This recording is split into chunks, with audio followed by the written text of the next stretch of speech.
Blog Talk Radio.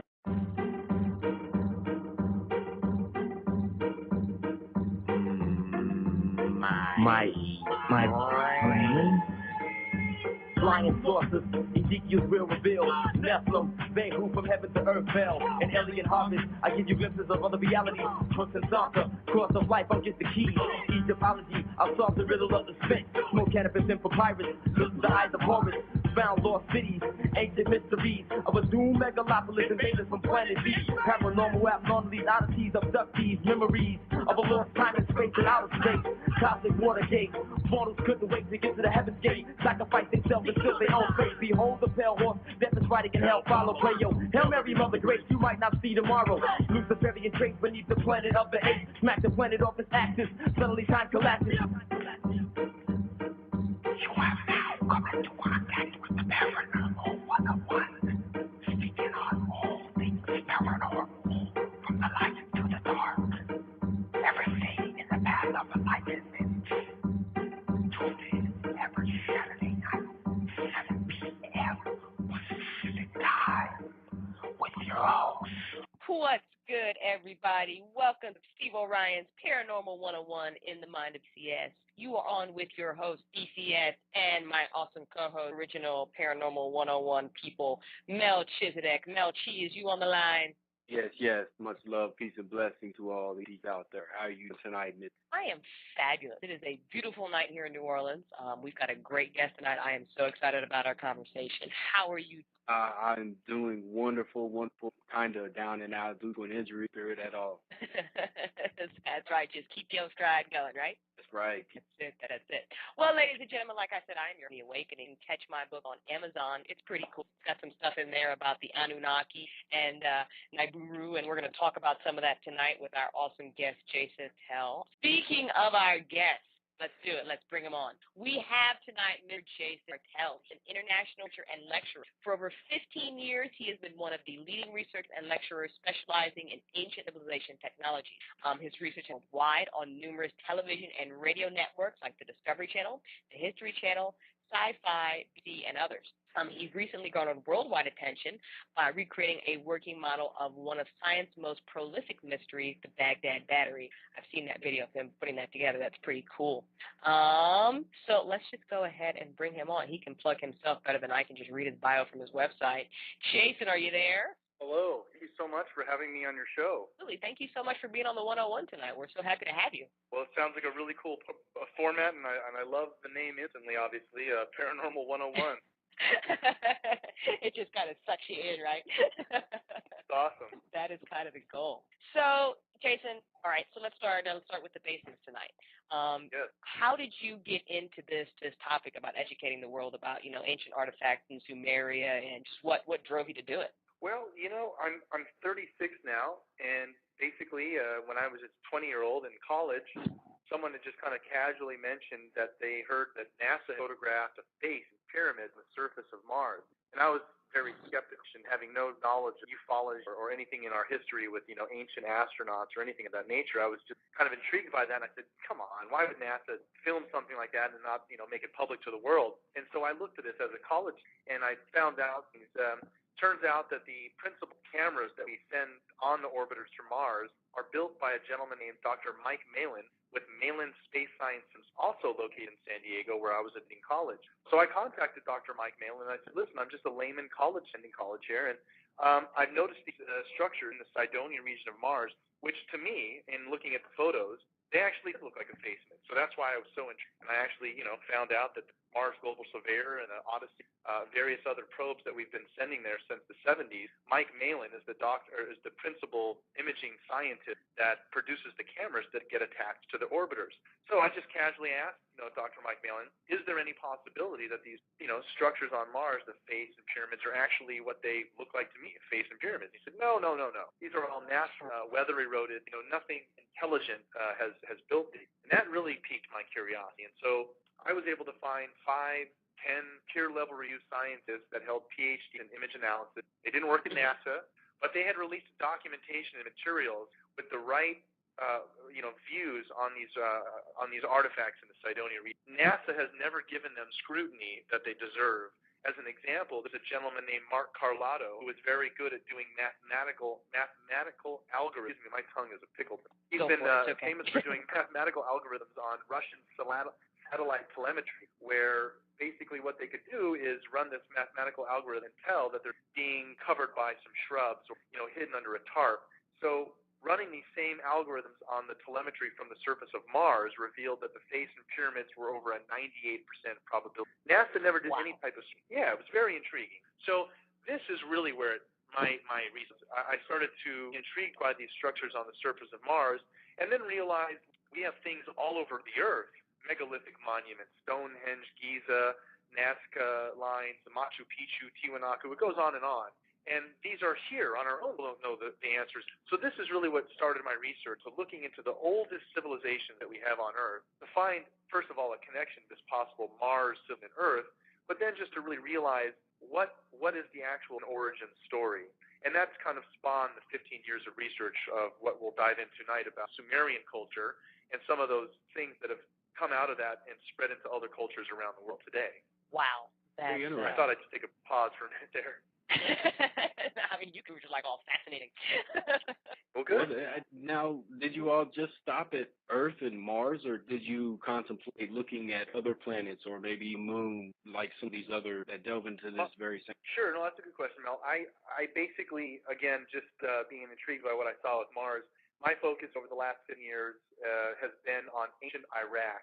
So looking at the modern archaeological, linguistic timeline that we have for documenting history, it lands on in southern Iraq. We've heard it been called Mesopotamia, Babylon. 6,000 years ago in southern Iraq, we have a culture called Sumer, and they're literally, right out of the Stone Age, the first civilization that has over 100 of the first needed for a civilization to take place. So that's really where I focus the majority of my effort. The reason being is that I was raised as a Christian, and many of the stories in the Bible I've always found interesting, but never really was able to connect with that information. Suddenly, later in life, I've discovered that in Iraq, in ancient Iraq, this culture, Sumer, which developed 6,000 years ago, has stone tablets written on, text written on stone tablets, preserved in its original form, which are direct parallels of our modern biblical tales in Genesis, even in as well as the Old Testament. These stories found in this stone version, ancient Iraq, have a much more detailed explanation of what we hear tidbits about. For instance, Genesis, New King James Version, that there was once a time when there were giants upon the earth, or that God made in His image and after His likeness. Many of these things that we hear, the earth was created in 7 days. So a lot of these things are derivatives, I found out, from the original Sumerian tales, still stored in stone, or still written in stone, and stored in many of them around the world. So that's really where my focus of research has gone, and we'll dive into that. Yeah, the cuneiform is a real interesting language, as a matter of fact. It's different than a lot of the pictographs like in Egypt and Central and South America, correct? Yes, no, you're right. That's exactly. It's very intricate with over 400 characters. With our 26 characters, the first alphabetic system that we have that comes out of Sumer, over 400 characters. Yes, and not only that, but to write on those tablets, they also wrote with cylinders. And writing with cylinders, someone actually had to create the cylinder, and then they wrote on the tablet with the cylinder. Is that correct? Yeah, to a certain extent. I'll explain that in a little more detail. Basically, they had two forms of edition. One was a cylinder, which was basically a reverse carving of an imprint. So if you were to roll it over wet clay with a positive imprint. And so aside from cylinder seals, they also had these cuneiform texts where someone who could actually write cuneiform on honor, not everyone could do it, was called a scribe. And a scribe used something that looked kind of like an oversized screwdriver, and they would twist it and turn it, poking it into the clay, making these little shapes. And so their text, cuneiform script, would then be accompanied by the cylinder sealed positive pictograms that were left in clay. So they could very easily disseminate to the city text and pictures to go with the text, giving a much more accurate information about what the information they were trying to relay. And there were thousands, almost hundreds of thousands of these cuneiform tablets excavated from southern Iraq. And they just, they cover their daily lives of transactions, laws of judges and things. But they also recorded their daily interaction with things they called the Anunnaki. And that term simply meant those who from heaven come to earth. So the interesting thing of what we're going to discuss tonight is the fact that scientifically and archaeologically, Sumerian culture, its veracity, information to mathematics and astronomy, and science, things that we can prove. The interesting part is they talk about something we haven't been able to, interaction with beings that don't come from Earth. It's very well documented, and it kind of is an correlation. Every culture around the world seems to have a story in their past, whether it be a myth or something of a legend, that says our gods came. Now, they never say that their gods from across the lake or from the mountain. They say they came from the sky. So there's a very interesting correlation to how these ancient people have depicted the sky. And the Anunnaki, dealing with southern Iraq culture, is a very interesting look as, again, we can scientifically prove everything that they say is accurate, except for the part that we haven't been able to get, which is our extraterrestrials are part of our reality. Now, I have a couple interesting to say just based on what you just put out there to the listener and the audience. Sure. Number one, you called them scribes. Now, is that the literal translation of what they were called? Yes, the scientific term of what they were there was a scribe as well as a priest who could interpret the information and actually took down the information from the Anunnaki directly, and the scribe would be present to write it down. The reason why I'm bringing that up is because in Hebrew, they also use the term scribe. And I'm not sure if that's a direct translation, like the translation literally translates in scribe.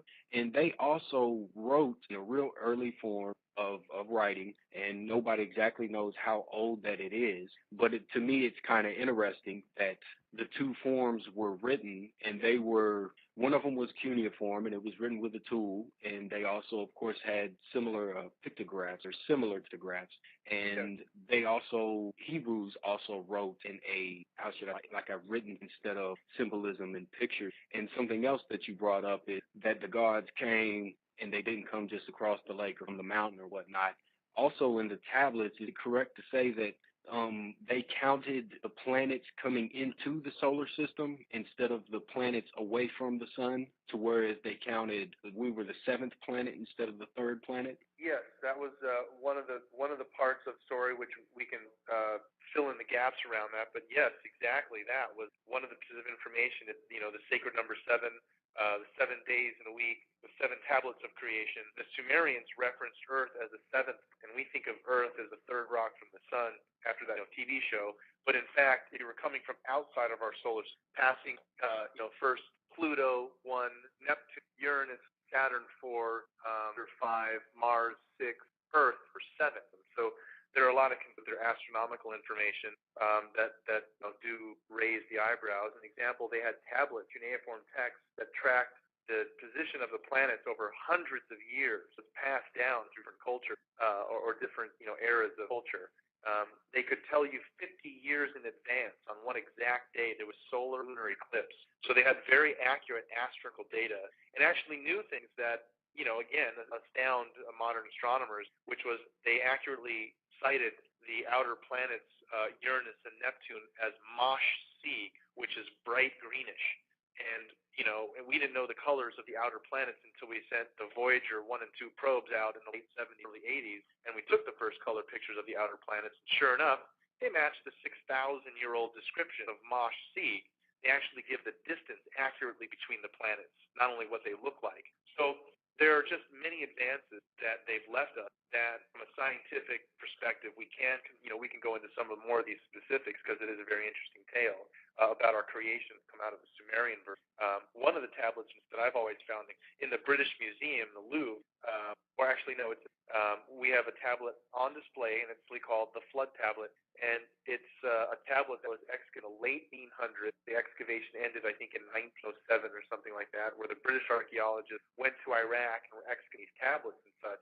And an assistant to the curator at the time named George Smith found this one tablet, and sure enough, as he starts to translate it from his Assyrian understanding of text, it's basically an exact duplicate of Noah's Ark, telling that because there's a large planet that passes by Earth, it causes a huge flood. And so the Anunnaki warned a Sumerian man named Pisham to build a huge ark and put all of his family and all the plants and animals around him onto it. So George Smith throws his hands and runs out going, "Oh my God, I can't believe what I found." He found the original version, the flood tale, recorded in stone, 1,000 years earlier than any version we have So Now, there's lots of these texts found and start to raise the eyebrow. yes, We're gonna yes. make a lot Now, of people is angry that that it the was same text that, like, the History Channel refers to as the Epic of Gilgamesh? Correct. It's part of a larger text called the Atrihasi, which basically explains a part of the Gilgamesh epic.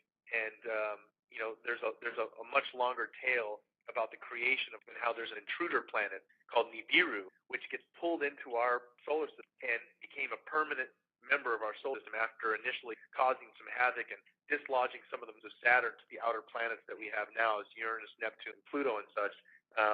Science is now starting to accurately convey the same information that says, wow, when we an intruder planet in the solar system model, it explains many of the anomalies to why Uranus tilted on its side and why a lot of the orbital perturbation, which basically means the pulling in a certain direction, suggests that there should be a large body to account additional mass of energy being pulled, but there's no planet there. So again, we can talk about this stuff, but there is, again, the ancient as well as the modern confirming a lot of the knowledge. Yes, and not only that, but isn't Venus a planet that rotates in the opposite direction that it should, which could also demonstrate there would be something of such large magnitude to create a magnetic pull for that planet to spin in the opposite direction as it should?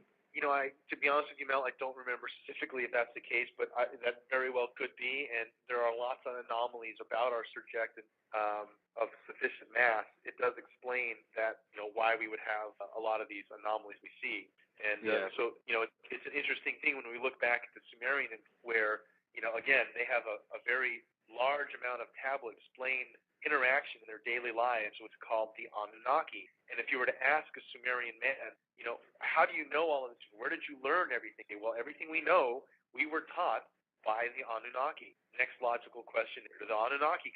Anunnaki told the Sumerians, we come from another planet within your solar system called Nibiru, which simply was recognized as a large glowing cross. Only because at certain times when near our planet, it looked like a large red glowing cross in the sky. So that's how they depicted it. There are several tablets, or I should say pictograms, from cylinders leaving the positive imprint that show, for instance, a man plowing a field, a Sumerian man plowing a field. They were the first ones that had agriculture. And you see very clearly that he is shielding his eyes, looking up in the sky. There are two glowing objects. One is a circle emanating rays, the sun, and another one is a cross emanating rays. And it's very clearly that they're denoting it so that in daylight time, there was once a time they can actually see the crossing of Nibiru. So this is very interesting information that the Anunnaki say they've come from another planet within our solar system, but this planet on a very highly elliptical orbit, so that it only goes around our sun once every 3,600 of our years. Now, everything that they based their math on was on two numbers, 6 and 10. And so they had a very intricate mathematical system which utilized the number 12 as an example, very accurate. The Sumerians didn't say that we had 9 planets. They said that we have 12. They count the 9 planets that we know of, plus our sun, our moon, and then this additional planet, Nibiru, as the 12th planet. And that number 12 is a very interesting thing that's filtered from the Sumerian culture. To give you an example, 12 hours in a day, 12 months in a year, 12 inches in a foot, 12 in a dozen, the 12 houses of the zodiac, the 12 disciples of Jesus, the 12 tribes of Israel, all of this, the 12 Greek Olympics, all of this emanates from the original understanding Sumerians were aware of 12 planets within our solar system, and that the gods came from the 12th planet and are the ones that gave us all of the information we have now about math, time, science, education, laws of courts and judges, everything that we do, in essence, they taught us. So it's very interesting that the Bible gets consolidated. The God created us in his image and after his likeness. Now, and actually, I think Hebrew, it's actually a plural version of it. So yes. Sumerians give us a much more detailed description of what we find in religious texts relating to a time when, these gods lived as man. Yeah, well, there's definitely a difference whenever you're talking about the Bible between Yahweh, Elohim, or God, and because whoever created the Anunnaki, Elohim, also created us. There's no doubt in my mind about that. And also, what irks me about mainstream commercial science is they don't look at any of these figures. It's almost like they turn a blind eye to any of them. And there's very few actual scientists, the scientific method to actually look into them, see that there are some truths and that there are facts in it. So I'm just That's one thing that irks me, that it's not become a part of mainstream science, in history, or anything like that. It almost seems like a cover-up. Oh, I hate using the terminology cover-up. We can definitely play a lot with that later, but I actually have a question for Jason. You've mentioned several times that the Sumerians said that the Anunnaki came down, and how they were made in our image in the flood story and that sort of thing. So my question is, one, what do these Anunnaki look like? And two, is it possible that we were made in that image? And if so, what does that mean? Is there any evidence to suggest that? Well, yes. So basically, if you believe the story of what Sumerians have left us, the Anunnaki are our gods, but they're the gods with the small g, meaning they genetically engineered us. Discuss that. But so who made the Anunnaki? So that story still goes on to a higher level to answer. And the Anunnaki say that they believe in a one monolithic God. They call him the father of all creation. So they do believe in the same idea.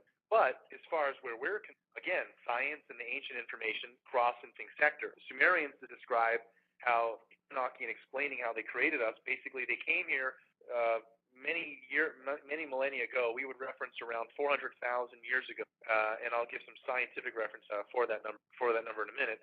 But they basically say they came here in our distant past seeking gold to repair their planet's cooling atmosphere. They had, on their own rise to a technological civilization on Nibiru, the 12th planet, they messed up their atmosphere. They found out that by using very fine particulate gold shot up into the atmosphere, it helped repair these patches. We know that gold is a great reflector of heat as well as an insulator. All the astronauts' visors of gold to protect them from the sun.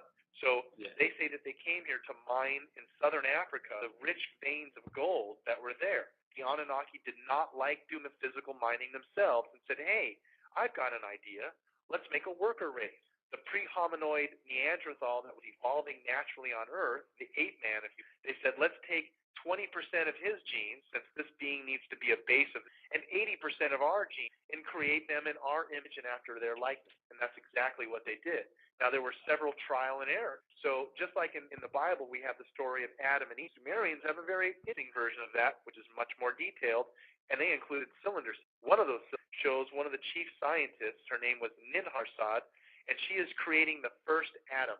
Not an atomism like, hey, what's up, Adam? He was Adam, and through Adamu, worker. This meant the perfect earthling. And so they experimented with a cylinder seal. You actually see clay vases on a shelf and a table. He's holding up a small man with her hands, up and saying, I've made it, the perfect earthling, almost referencing like test tube. But what's really interesting, the text describe how the first version, the arm didn't, the kidney didn't function, the leg didn't work. So finally they had the perfect working model, and they called it Lu Amelu.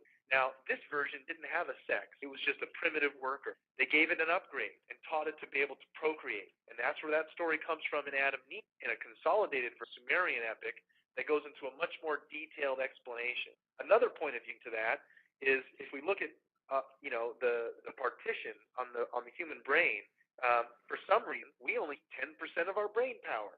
Now every other insect and living being on this planet uses their whole neural network. Why do we have a genetic? It almost seems as if the people who gave us this said, well, we don't want them to be strong and as smart as we are. Let's give them a genetic partition. There's just a lot of things when we look at the path of the Darwinian evolution and saying that there's a missing link. Well, they're never going to be able to connect human beings to that Neanderthal man and find some skull or something bone, because there was no missing link. There was an intervention. There was a jump in evolution. And our modern science is now starting to confirm that idea with things like direct panspermia, where life basically comes to Earth complete and then started. So there's a lot of the story that the Sumerian covers from the religious side of what people were brought up hearing as myth and how we came into being as humans, but also from a scientific perspective as well. We're going to make a lot of Catholic people angry. Well, I don't know if it's going to go anymore, because the Pope is announcing it's all right to believe in these are real. Exactly. So right. I think if anyone Googles the Vatican and aliens, there's press where the Vatican has come out and said, we accept other spirits from other worlds, and they're not all evil. So long as they believe you, okay. Yeah, or respectful to the Catholic Church, I guess. So, the one thing which we can, continue to talk about the Sumerians, but one thing I would like to throw out there as a side note, my research really shown me that the Sumerian information is spidered into other in the area.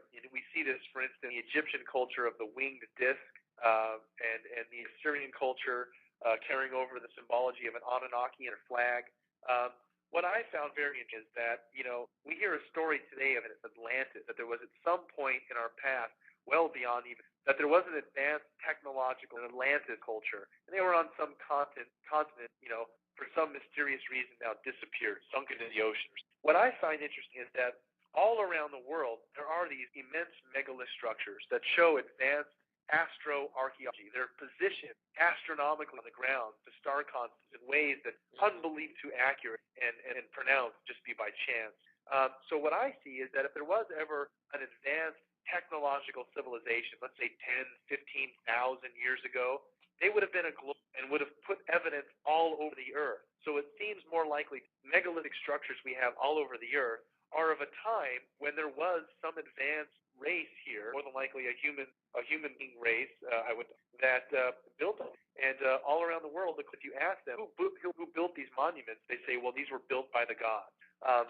So one thing I just wanted to side note into that, which kind of goes into more of the modern stuff, is the fact that we see this same pattern of how ancient man probably reacted to interacting with the Anunnaki. We see that happening in a modern, as a parallel to understand it better. In World War I and World War II, when we first sent American soldiers to remote areas of southern Africa and into Australia, into these remote areas, the soldiers flying with prop planes land, and they're having, shipments dropped to their camps that have full of canned goods and supplies and stuff.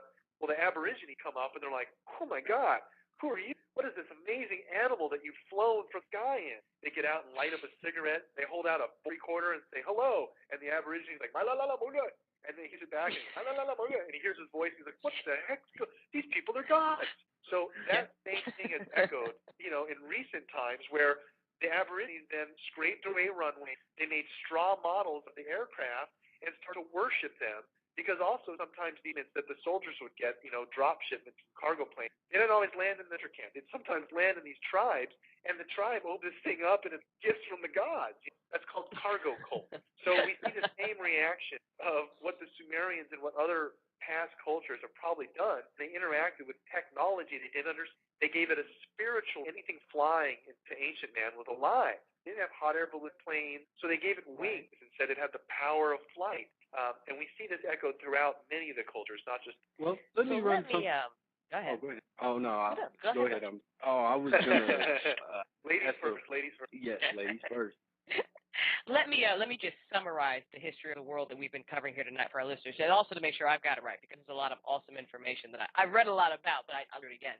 So basically, you have a ancient civilization from a different planet that comes into our solar system, say backwards. So it swung by Mars first, tying in our little Mars connection, and maybe possibly explaining why that there are so many structures similar to that which we have on Earth on Mars that line up the same way with the stars and all that good stuff.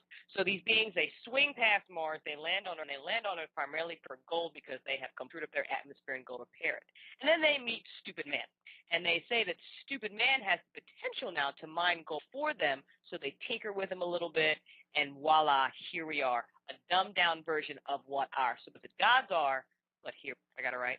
Yes, that's correct. And if you think about throwing us in a jungle, we get burned and cut by the branches. And if you look at the Neanderthal man or the ape that exists now, there's probably even a Bigfoot that exists but lives out in the jungle. We're in the cities. We only meet each other on the merger, on the borders of our civilization between the jungle and society. So I use the ape as an example. They have very large, hairy bodies to protect them from the sun. They're huge bones. They're much more strong. We don't have any of those. How did we get here, and what are we doing if we can't survive out on the surface of the planet easily? Right. So it's just an interesting thing. Go ahead. No, please go ahead. It's an interesting thing when we look at all the similarities for what the Sumerians have given us in their tale of what the Anunnaki explain in our creation. And some of these stories, again, are very specific, speak of how they created us, why they created us, and it leads to, some of the more interesting tales, too, that, the Anunnaki here and the high priest being so dependent on receiving this sacred information that they bequeathed to us. At some point in our history, the Anunnaki had wars against each other, different rivaling clans, and left the planet. And then we are left in a position where the high priest get all this sacred information and relay it to the people. That chain has been broken. We're no longer connected to our gods, at least in a historical sense. And so what took place is the priest decided to build idols of all the different gods that were being worshipped, and we would pay worship of the symbols of these statues. And that's something that still exists today, because since the gods are gone, we had to put something in replace. And there's been a battle all throughout different churches trying to rival each other using technology and things sway people to this god versus that god. And that all started, again, from the original battlings of different clans of the Anunnaki, that would put people against each other. Absolutely. So basically, they're just fighting over, the different Anunnaki family members that have just visited individual civilizations, we could say. Yes, and so the other thing you mentioned when we talk about Mars, the Anunnaki actually explained that they used Mars as a waste, transporting gold that were mining on Earth. They would then transport it to Mars as a waste in Nibiru, meaning as a jump point to Nibiru, not from going to Earth to Nibiru directly. They would actually transport to Mars. And there's actually Sumerian tablets that show for someone on Mars, for someone on Earth, and see them moving across using a winged disc, and someone sitting in this disc, symbolizing flight. And they have many depictions of this type of information, where modern astronomers or modern archaeologists differ with people like myself and others' information in a different light. And the reason why is simply this. Most scholars and archaeologists have focused on terms like the word Elohim, the word Nephilim, and they squabble over the translation of how it relates to other phrases, but they focus on these little piece information, where there's only been a few handful of scholars, such as Zachariah Sitchin or Eric von Daniken, who look at the overall picture and say, well, let's put this in the context of what really makes sense.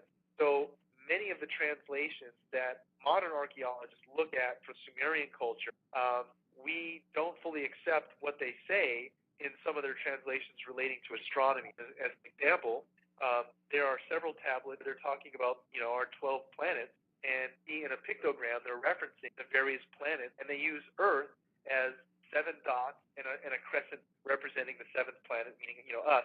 Now, some scholars look at this information and say, well, wait a minute, that's not the 7th planet. Those aren't the 7 dots representing Earth. Those are the 7th Pleiades. That's the Pleiades concept. They're symbolically saying the gods came from Pleiades. And they don't have any logic tying together their translations of this piece and that piece. It's very rare that you have information that comes out in a logical sense, connecting the overall spectrum information to what was in place. And so there's only been a handful of scholars, like Zachariah Sitchin and Eric von Daniken, that look at this information in a new light and cross that line in the dirt to say, look, if we just accept the fact that extraterrestrial exists and that those were more than likely than man, it starts to make a lot more sense to put that hurdle in perspective and look at all the information throughout history. Yes. I think it's quite interesting. You mentioned something, of course, about them putting the gold in our atmosphere, and there's a lot of chemtrails and stuff being put into our atmosphere, not necessarily gold. But I think that's quite a significant coincidence, even though I don't believe coincidence. But let me run some. I wouldn't really be able to make connections with the chemtrail activity and what's happening with Sumerian information, but who knows? Oh, no. I'm not saying that there is any connection. I'm just saying it's interesting that we're doing. They talked about doing 6,000 years. Sure. Yep. But I'm gonna run something past you right quick. We all have heard the story about, and we see right now in current events how close we can come and have come and maybe have already done destroying our civilization and having to start at the Stone Age and back. Something I wanted to touch on, and something maybe researchers such as yourself should look into, because there is information out there on it, is what if Neanderthals were the worker race because they were stronger, bigger than us, and we were the race that were already here. Since that time, we have commingled and intermingled, and there's no longer Neanderthals, but almost like a virus. Their mental block has passed over to us, to where we only use 10% of our brain. Do you see what I'm saying? You kind of lose with that. All right.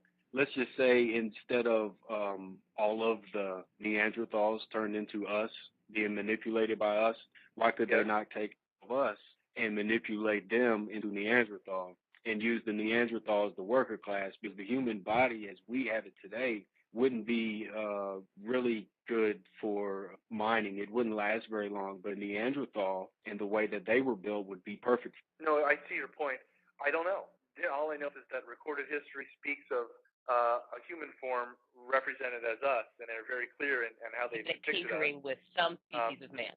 Well, again, speaking from the Sumerian culture, the records that they've left us, they've left depictions of what not only Sumerians like, but also Anunnaki, and they were very accurate in figuring little statues and such of what a very pious man, a Sumerian woman looked like, as well as what the Anunnaki. They actually had another species that they were called Gigi, and these were basically the helpers of the Anunnaki, and there were instructions that you were supposed to know, communicate to the Gigi to tell whether it was someone that was alive or acted as though.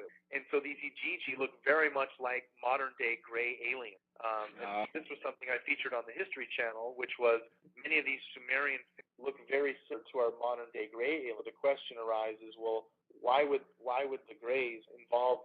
And I have no idea other than guess that if the Anunnaki were able to genetically engineer us for their own reason as a grand experiment, it makes sense that they could also manipulate some other race and create a cloned race that is a meteorary and is like watching over us, relaying information back to Anunnaki. We've had many terms throughout history of the Watcher, things that we can't quite explain. And it seems like when people are abducted by these Greys in modern times, it usually has things to do with reproductive or biological interest that they collect. What would they be doing with that? I can only guess that maybe they might be relaying that back to the Anunnaki if there was some connection with. So one thing I'll throw out there for anyone who's in ufology, and I've always found this, many people are familiar with the term MJ12, which refers to a top secret group of 12 people that, and some documents that were released that talk about very interesting ramifications, the various races that we've been dealing with over the years in current modern ufology. So MJ12, again, is kind of a ringer term in modern ufology. What I found interesting is that MJ12 could also stand for Mars. The 12th planet, Nibiru, passes in Mars and Jupiter. Currently, what we now know as the asteroid is plenty of room for another planet to have once existed 4 to 8 times the size of Earth. And so I just thought it was always interesting that MJ12 could also be for Mars' 12th planet. 12th planet passes. Oh, that's interesting. I have a question for you. Yes. Shoot. How long have you been studying this type of? 15 years. I started when I was 20, and I'm now 36.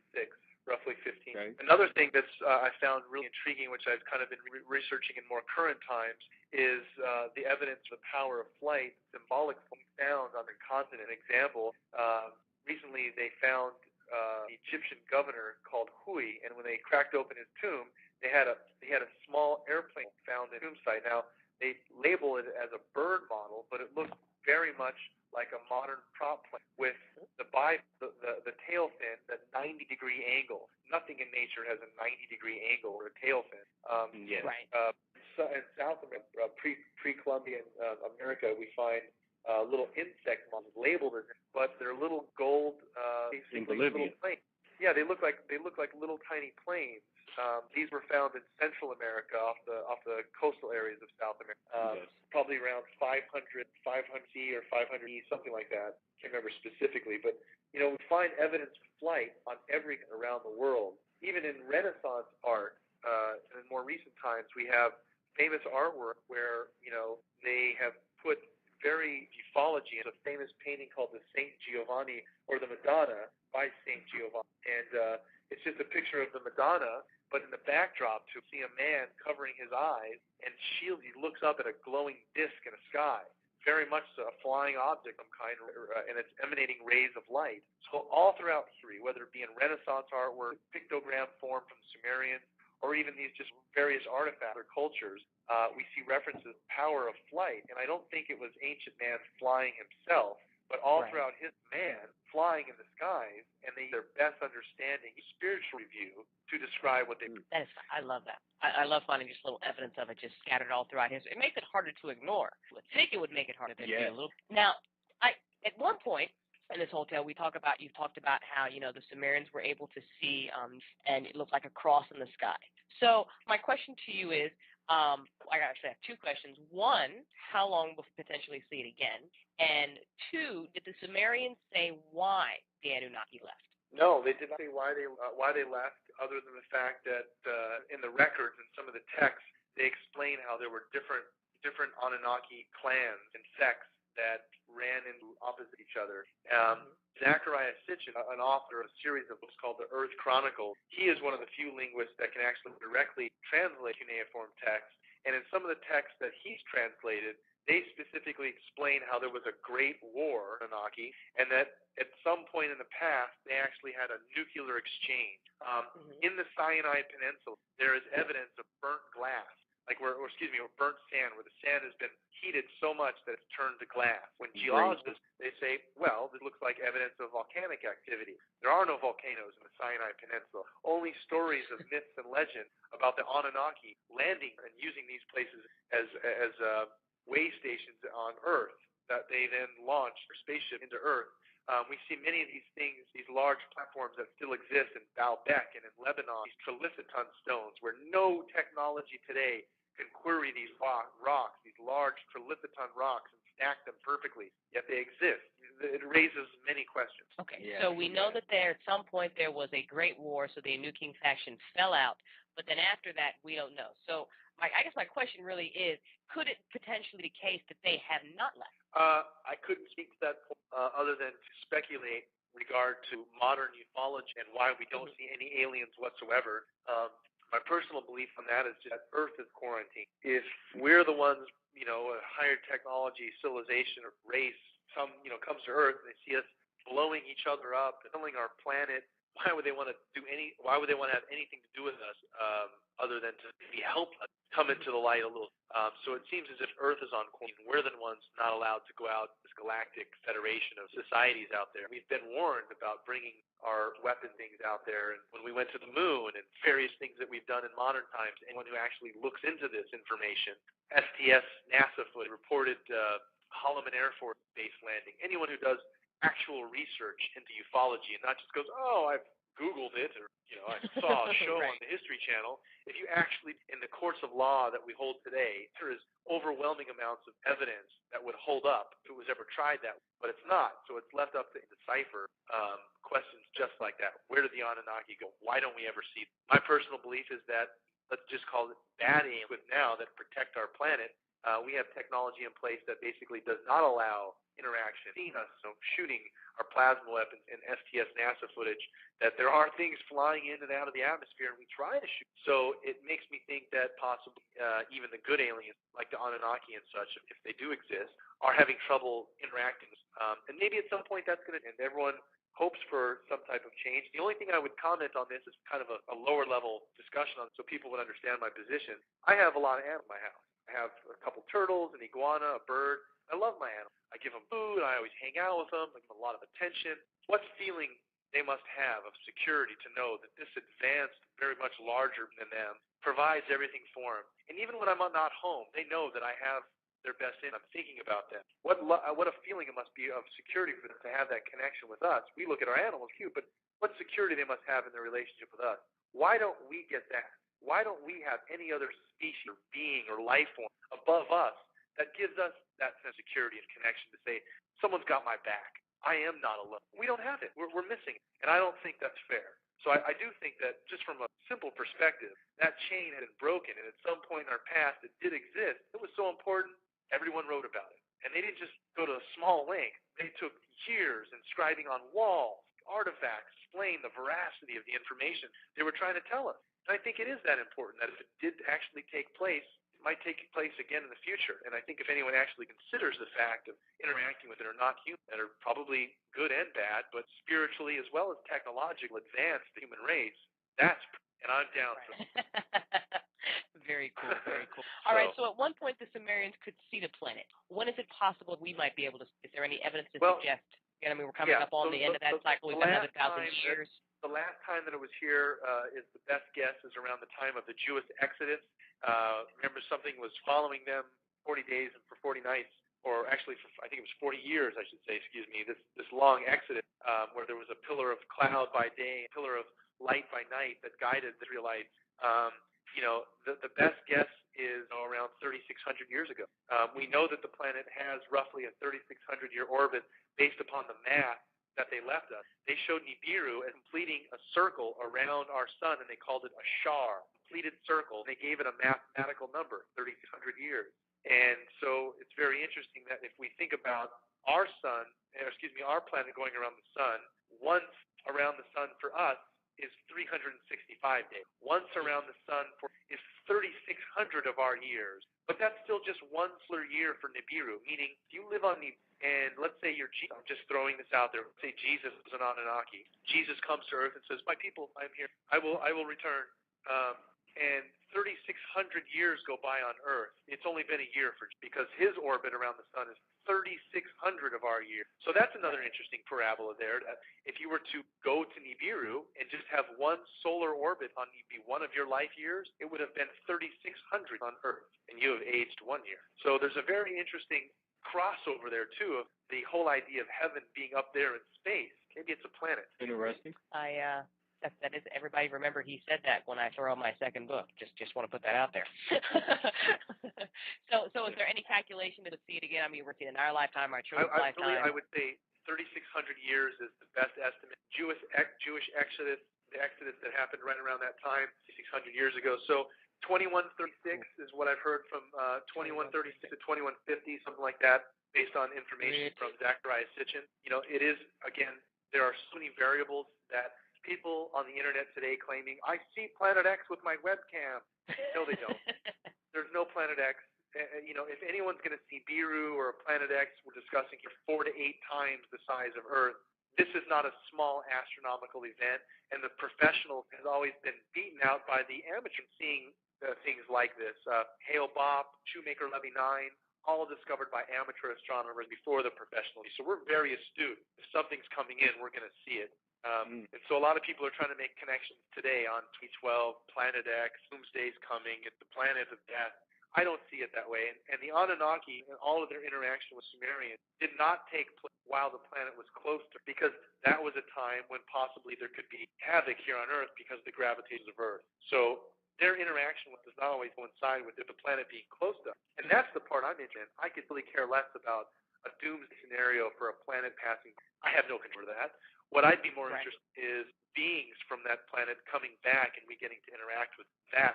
One last thing I want to throw out there before we kind of wrap up. I enjoy being on your show, you guys. If you don't mind, I'd like to plug. I have something's in alignment with your show, Paranormal 101. Well, I've launched my first iTunes app, so anyone who has an iPhone can download paranormal sightings. So I've developed something called the Paranormal Sightings, which is available on iTunes. And it basically allows for all ufologists around the world to report paranormal events. And then when there's one reported in your area, you can get actual notifications and then sync up with the scenario.